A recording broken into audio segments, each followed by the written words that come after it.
You saw the title? A Venezuelan battery fires at a U.S. recon drone, and minutes later, 2 fighter jets vanish from radar.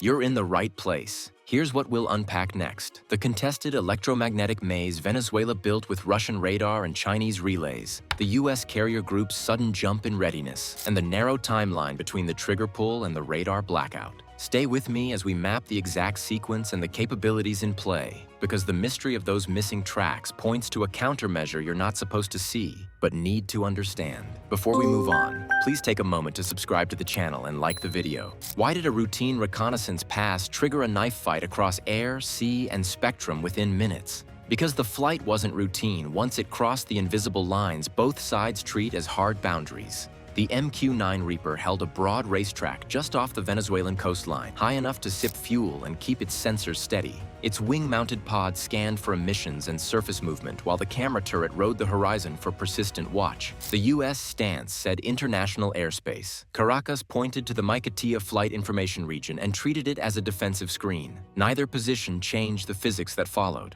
Onshore, Venezuela's integrated air defense snapped to ready. Long-range search radars established bearing and speed quickly, aided by fixed arrays that feed data through hardened fiber and Chinese-built relays. As the Reaper's orbit edged through the same slice of sky again, track quality tightened. You could see it in the transitions. Search to sector, sector to track. Then a dedicated fire control channel spun up. Older S-125 Pechora 2M launchers and mobile Buck M2E batteries both have modernized electronics. They move from look to lock in seconds when a target holds altitude and speed. The sequence unfolded by the book. Emitters lit up, cooperative sensors correlated the return, and one battery took fire control while another shadowed to hedge against decoys. A probable launch window opened as the Reaper's turn put it predictable. At the same time, KH-31 capable Su-30 lifts from a coastal runway changed the risk calculus. They did not need to squeeze a trigger to matter. Their presence forced U.S. operators to widen standoff, shield links, and respect a high-speed anti-radiation profile that hunts uplinks and ground radars alike. Before any kinetic hit, the fight moved to the spectrum.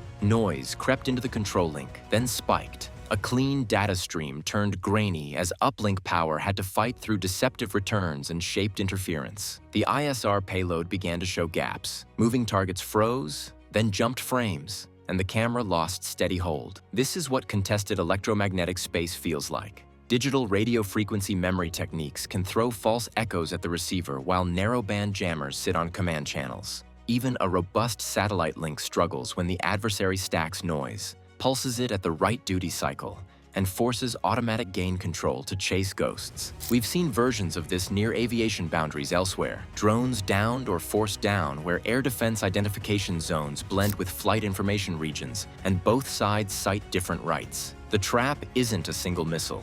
It's the gray space where a surveillance orbit meets layered defenses tuned to punish anything that lingers. Venezuela's logic is straightforward. Raise the cost, create confusion, and push reconnaissance farther offshore. They don't have to kill a platform to make the point. Blind it, break its link, and force a recovery that advertises vulnerability without crossing into declared war. An operator watching the console saw the tells in quick order.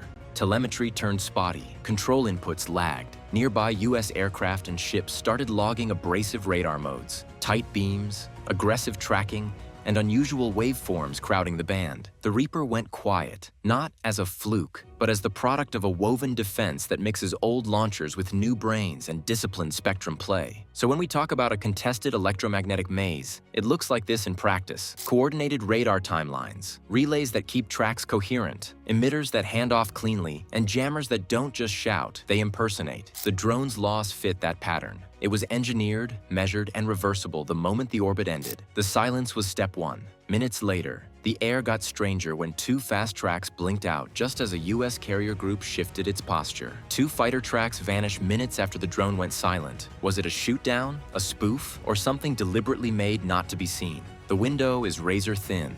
At T+00, the Reaper's link degrades. By T+02, telemetry stops. At T+04, regional air defense scopes showed 2 fast movers leaving the coast on a north-northeast line, altitude climbing through the mid-20s. At T+06, a U.S. destroyer's SBI radar notes aggressive emissions in the littoral band and an uptick in side lobe clutter. At T+08, those two tracks start jittering, range steady, velocity wobbling like the input is being sampled and remixed. At T+9, they're gone on one screen, ghosting on another. T+10, a carrier-based E2D sees a smear where the returns should be sharp. The sector's noise floor has spiked, not randomly, but in tight, repeatable patterns. That timing invites competing stories. A kinetic intercept would leave debris, or at least a persistent secondary. Yet the dropouts arrive across multiple sensors at once. An electronic attack would explain the synchronized fade, especially if a jammer rides the hostile tracks, or an offboard source strobes the frequencies the defenders depend on.